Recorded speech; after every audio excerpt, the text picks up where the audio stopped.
Mes amis, bien le bonjour. Une des questions qui revient sans arrêt dans les messages que je reçois sur le WhatsApp, c'est, voilà, je veux devenir informaticien. Je veux partir sur l'informatique. La dernière personne m'a écrit hier un message assez désespéré. J'ai 38 ans, je fais des petits métiers, je vis de plonge et d'expédients.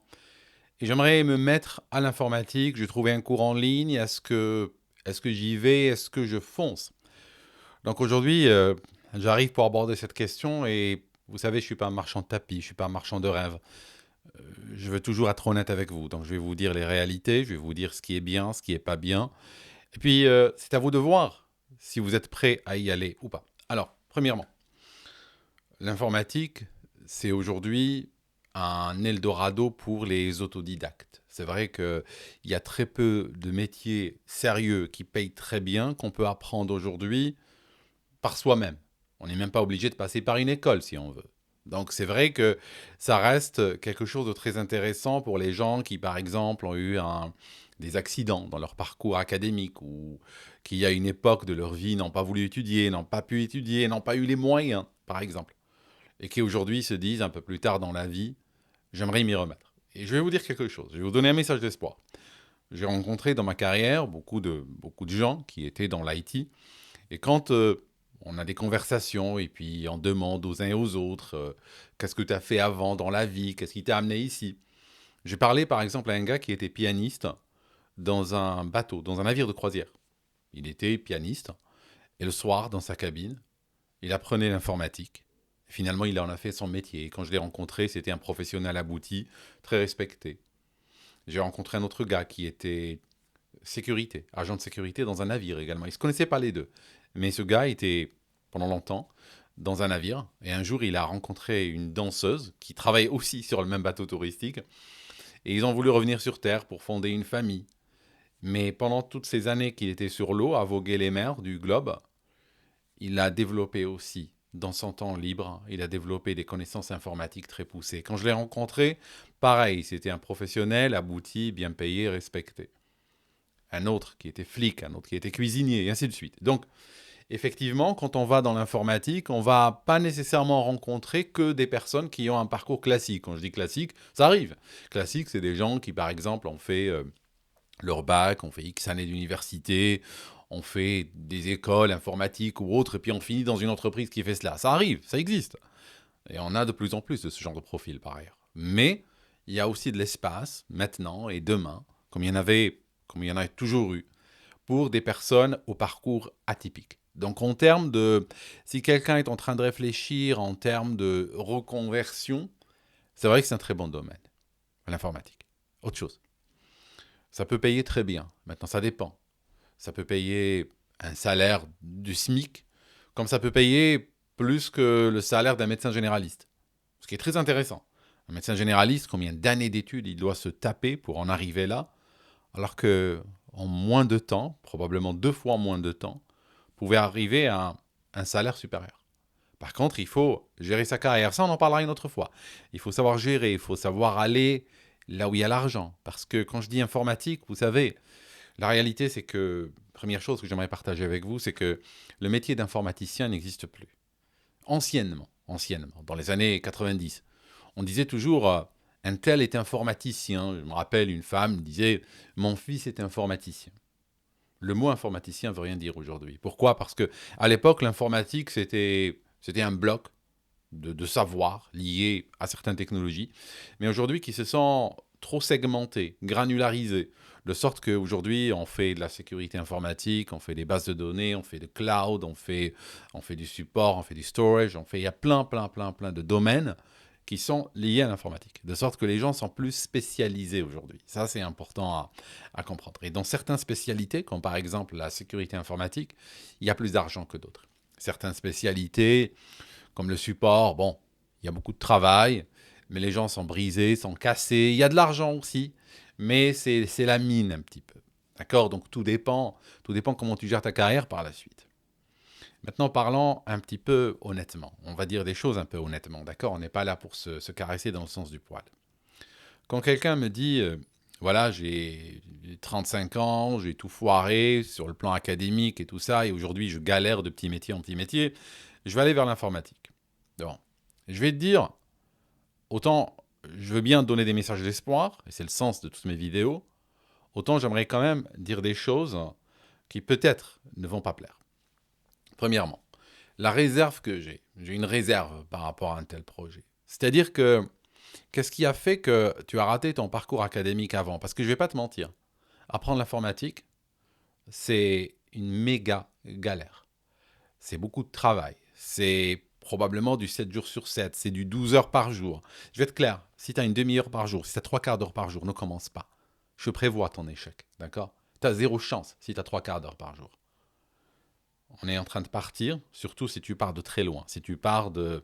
Si, par exemple, tu n'as pas de background informatique dans le passé. Oui, tu sais allumer un ordinateur, envoyer une email. Mais tu n'as pas fait plus que cela. Si tu veux rattraper tout en retard, eh ben, il va te falloir travailler comme une bête. D'accord? Maintenant, la question que je me pose, moi, mais tu vois, c'est une question très honnête entre nous. Si, dans le passé, tu n'as pas réussi dans un parcours académique, qu'est-ce qui te dit qu'aujourd'hui, tu vas réussir dans un parcours pour atteindre l'excellence au niveau informatique? Pourquoi? Alors peut-être tu as des réponses valides. Peut-être que, par exemple, tu peux me dire, je n'étais pas mature à l'époque, ou bien j'ai fait des études qui ne m'ont pas intéressé, ou bien à l'époque, j'avais pas la possibilité, je devais m'occuper de ma famille ou autre. Je veux bien, mais j'aimerais vraiment qu'on parle entre adultes. J'aimerais bien que si quelqu'un veut partir sur un projet informatique, que la personne ne parte pas sur des illusions. C'est crève-cœur. Tu vas crever, tu vas en baver. Si tu n'en baves pas, tu n'arriveras nulle part. C'est très difficile, c'est très compliqué, ça exige des heures et des heures et des heures de travail au quotidien. D'accord? Je vous ai raconté, quelqu'un de ma famille, je l'ai aidé à atteindre l'excellence en informatique. Elle travaille bien aujourd'hui dans une grosse boîte, elle gagne très bien sa vie et tout ça. Elle a commencé à partir de rien. Elle savait allumer un ordinateur et écrire un email.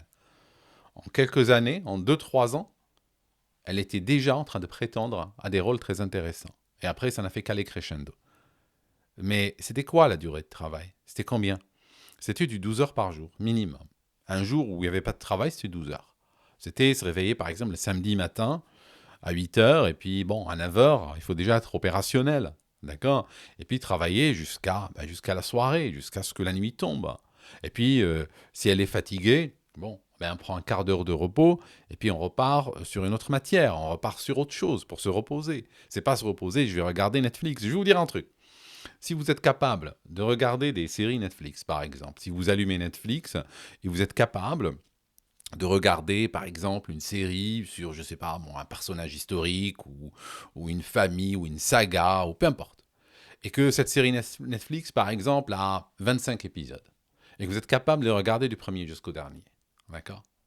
Eh bien, j'ai une très mauvaise nouvelle pour vous. Si vous êtes capable de faire ça, c'est que vous êtes vraiment foutu sur le plan professionnel, sur le plan de construire des choses sérieuses dans votre vie. Si vous êtes bouffé par la télévision, si vous êtes bouffé par ça, vous n'allez pas très loin. D'accord? Il va falloir sortir de la société du divertissement et aller vers quelque chose où vous construisez, où vous gérez votre propre vie. Parce que le problème, c'est qu'il faut arrêter la télévision et commencer à vivre.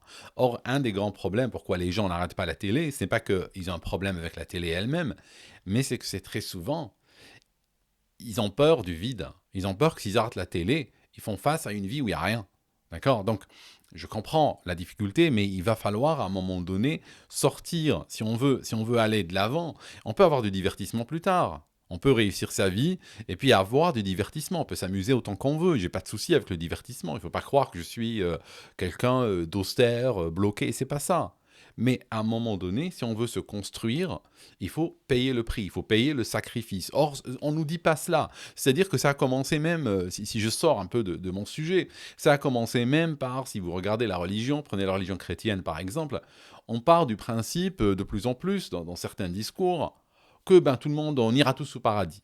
D'accord? Il n'y a pas de Dieu est pardonneur, Dieu il est là pour te pardonner. Et on parle à des gens qui n'ont même pas conscience d'avoir fauté, qui n'ont même pas l'impression d'avoir fait quoi que ce soit de faux dans leur vie. On ne leur parle pas de péché, on ne leur parle pas d'erreur, on ne leur parle pas de chute, mais on leur parle de grâce. On leur parle de grâce avant même de leur avoir parlé du péché.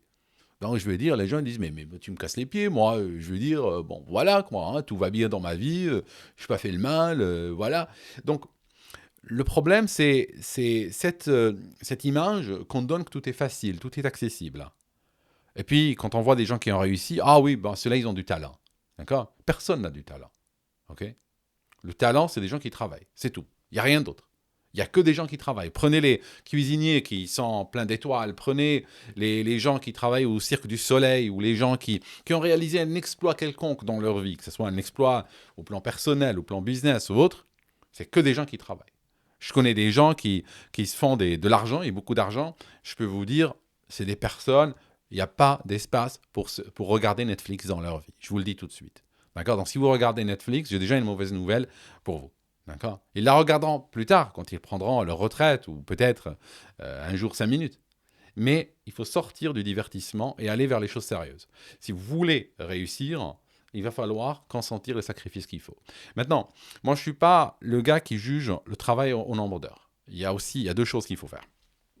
Il faut penser qu'il y a le nombre d'heures, ça c'est une chose, mais aussi à côté, il y a la qualité du travail. Donc il ne faut pas seulement travailler beaucoup, parce que j'ai vu des gens qui travaillent beaucoup, qui ont échoué malgré tout. Il faut travailler beaucoup, mais travailler bien également. Donc c'est les deux choses. C'est en volume et en quantité. Une fois qu'on est prêt à ce sacrifice-là, bien sûr, oui, on peut s'en sortir. Oui, on peut devenir un informaticien accompli, donc quel que soit le domaine qu'on choisit. Alors très souvent, moi je vous dis un truc, très souvent ce que je conseille le CCNA, la certification qui s'appelle CCNA. Je vais vous mettre le lien dans le descriptif de la vidéo, dans le premier commentaire épinglé. CCNA de Cisco. Pourquoi? Quelle est ma logique derrière? CCNA de Cisco, je vais vous dire un truc. C'est une certification qui est structurée et structurante. Ça veut dire, le programme est bien fait. Le programme se déroule très bien. Il y a un déroulé extrêmement logique, extrêmement clair. Et ce déroulé, justement, il permet de vous accompagner. Ça, c'est une première chose. C'est une certification qui est difficile.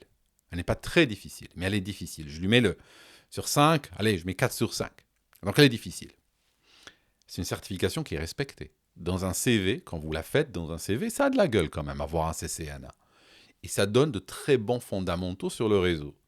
Mais pourquoi je la suggère? Pourquoi je la conseille à ceux qui veulent commencer? Je vais vous dire pourquoi. La vérité, c'est que si vous ne réussissez pas le CCNA, c'est que vous n'êtes pas fait pour l'informatique. Aussi simple que cela. Ça signifie pour moi, c'est le ticket d'entrée. Tu prends le CCNA, tu tapes le CCNA, tu vas passer l'examen, tu obtiens ta certification. Si tu obtiens ta certification, moi je crois en toi. Moi je crois que tu es capable. Je crois qu'après tu es capable d'apprendre des Linux, d'apprendre du VMware, d'apprendre du développement, d'apprendre tout ce que tu veux. Je crois en toi. Qu'est-ce que c'est que ça? Attendez. C'est quelqu'un qui m'a appelé par erreur. Je suis un type pas chanceux du tout. Je reçois jamais d'appel par erreur et là, j'oublie de mettre sur mute mon téléphone, j'enregistre et forcément, la loi de Murphy dit que c'est maintenant que le gars va m'appeler. Enfin, dans ma vie, je laisse jamais les choses au hasard. Alors, je vous conseille de ne jamais les laisser au hasard également. Le hasard vous sert toujours très mal.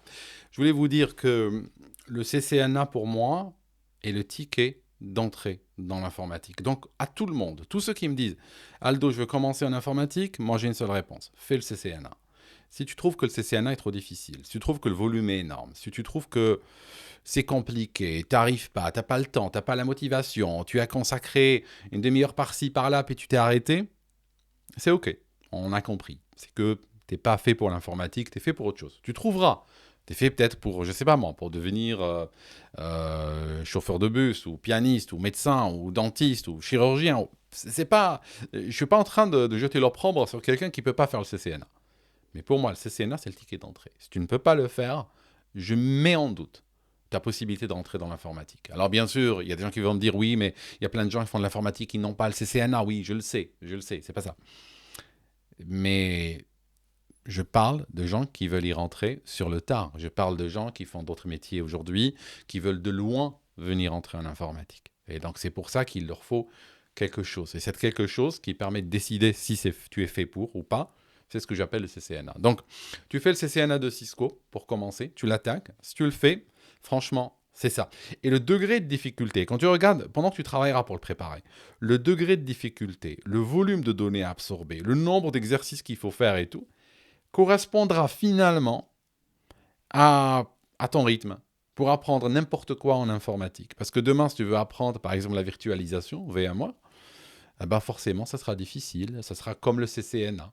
D'accord? Tu auras le même niveau de difficulté, le même volume. Maintenant, j'ai une bonne nouvelle. En informatique, l'avantage, plus tu apprends, plus c'est facile d'apprendre. Vraiment. Pourquoi? Parce que tu te formes des bases. Alors au départ, c'est très dur. Finalement, dans n'importe quelle science. Quand on veut apprendre les bases, c'est dur. Par la suite, plus on a des fondamentaux solides et bien construits, plus on peut les utiliser comme levier pour aller plus loin et apprendre le reste. Donc voilà ce que je dis. Toujours commencer par des bases solides et puis par la suite, construire de plus en plus. Et après, construire un profil. Alors, je vais vous donner juste un petit peu c'est quoi votre target, c'est quoi votre but. Je vous donne un exemple. Quand je travaillais en entreprise et je faisais des entretiens d'embauche à des gens, je vous dis ce qu'on cherchait et ce que la plupart des entreprises cherchent. Je vous donne un exemple. Une question que je posais aux candidats, et puis cette question va vous aiguiller vraiment sur le genre de profil que vous devez vous construire. Je disais aux gens ceci. Voilà, tu vois le gars là-bas? Celui-là, on va chez lui pour du réseau.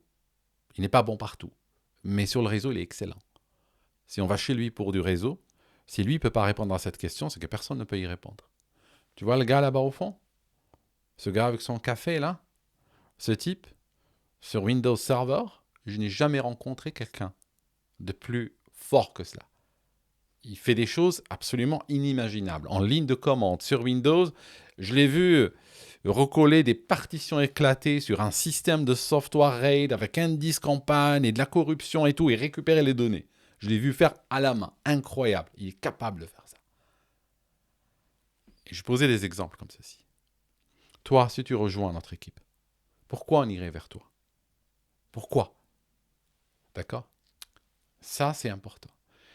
Ce qu'il faut faire, il faut vous construire un profil avec de bonnes connaissances, de bons fondamentaux, je dirais un peu partout. Vous devez connaître un peu de développement, connaître un peu de Linux, connaître un peu de Windows Server. Et s'il vous plaît, quand je parle de Windows Server, si vous utilisez Windows XP, Windows 10 ou Windows 11, ce n'est pas qualifié comme Windows Server. D'accord? Quand je dis Windows Server, c'est une science à part entière. Ne pensez pas que parce que vous utilisez un ordinateur Windows, que ça vous donne un avantage quelconque sur Windows Server. Vous avez zéro avantage. Vous êtes au départ comme tout le monde. Donc, connaître du réseau, connaître de la virtualisation, connaître de la sécurité, mais après vous spécialiser quelque part. Ça, c'est important. Vous spécialiser, devenir super pointu quelque part. En fait, ça va marcher comme ça. Vous allez, au départ, explorer. Vous allez toucher, faire des certifications, apprendre plein de choses. Et à un moment donné, vous allez vous sentir une affinité avec une technologie en particulier. C'est cette technologie-là qu'il va falloir approfondir et aller dedans jusqu'à devenir expert. Donc, là, pour maximiser vos chances de trouver un travail, pour maximiser vos chances aussi de bien gagner votre vie, ce que vous devez avoir une base fondamentale très solide dans toutes les technologies. Et par la suite, développer un aspect de votre profil, voire deux, voire trois, mais un ou deux, c'est déjà pas mal, où vous êtes super expert dans un domaine précis. Je vais vous dire un truc, et beaucoup de gens font cette erreur, en particulier les jeunes qui commencent l'informatique. Ils partent très tôt dans la spécialisation. Or, c'est un tort. Je vais vous dire pourquoi. Il y a des gens, par exemple, ils vont faire du développement. Ils vont dire, bon, je fais du Java, je développe. Mais ils n'ont pas touché au reste, au reste des métiers de l'informatique. Alors, le problème, c'est que le développement, c'est pas tout seul. On ne va pas développer dans le vide. On développe dans un contexte. On développe, je ne sais pas moi, je suis en train de développer un outil pour migrer des machines virtuelles dans certaines conditions, en réponse à certains événements de sécurité, des choses comme ça. Par exemple, ce qu'on est en train de développer. Donc, le problème, c'est que si le développeur ne connaît que son code, mais n'a pas la moindre idée comment marche le reste du monde informatique, il va très rapidement dépasser. Et pareil pour tout le monde. Quelqu'un qui, par exemple, fait du réseau, mais à un moment donné ne s'est jamais logué sur une machine de type Linux ou ne s'est jamais logué sur une machine de type Windows Server, ben, il sera très embêté. Si un jour il plug, on appelle, on dit cette baie de serveur, ils sont tous plantés, on ne sait pas ce qu'ils ont et tout ça. Tu fais quoi? Tu te logs sur le Windows, sur le Linux par exemple, et tu ne sais même pas la ligne de commande, comment faire pour trouver c'est quoi la configuration de cette machine, etc. D'accord? Donc tu as besoin de toucher à tout en réalité. Tu n'as pas besoin d'être expert en tout, on est d'accord, mais tu as besoin de toucher à tout. Donc, il faut être touche à tout, être curieux, avoir un profil assez large sur beaucoup de choses, et par la suite, uniquement, commencer à développer des connaissances ultra pointues dans les domaines avec lesquels tu as une certaine affinité. Parce que tu vas découvrir une affinité. Et à partir de là, tu vas super pointu sur un domaine en particulier. Voilà un petit peu le conseil que je donne par rapport à ça. Merci d'avoir écouté cette vidéo jusqu'ici. Et puis bien sûr, c'est un sujet que je réexplorerai au fur et à mesure que les questions arrivent et au fur et à mesure que j'ai des idées qui me viennent qui pourraient vous faire avancer. Merci beaucoup d'avoir écouté jusque-là et on se voit dans une prochaine vidéo.